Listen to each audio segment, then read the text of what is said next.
Dejansko to, da bojo pomembne za vsako gospodinjstvo, šele prihaja. Tukaj je šele začetek, se pravi, mi smo se zdaj priključili na primarno omrežje. Tukaj izvajamo regulacijo, se pravi vse učinke energije, ki se zaznajo na prenosnem omrežju, viški ali manjki. Pri nas dejansko za to je sistemski operater Eles.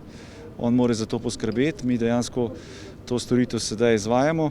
Seveda energetski učinki pa manjki pa prihajajo dejansko tudi do najnižjega nivoja, do vsakega gospodinjstva, ne. In merjenje, se pravi energija, poraba energije, bilančne izravnave, vse te stvari vplivajo na dejansko trenutno porabo elektrike v tako imenovanem bilančnem obračunu, ki je trenutno še v Sloveniji 1 uro. Se pravi, kaj pomeni, vsako uro kupljena elektrika mora biti tudi prodana, enaka nič. Če to ni, so odstopanja in ta odstopanja pač vsi plačujemo. S temi hranilniki dejansko bomo zmanjševali odstopanja, ker kaj se zdaj dogaja? Dogaja se, da se v omrežje priklaplja ogromno sončnih elektrarn, ki proizvajajo energijo v takem lepem sončnem dnevu, kot je danes.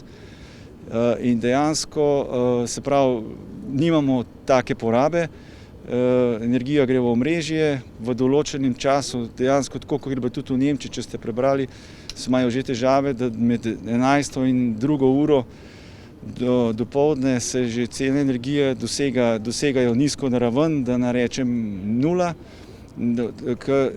popoldne, v popoldanskem času oziroma proti večeru pa te cene narastejo. In tukaj bojo hranilniki igrali veliko vlogo v tej izravnavi. Se pravi, od gospodinjstva do srednjega napetostnega omrežja pa do primarnega in naprej tako do preko celotnega energetskega sistema.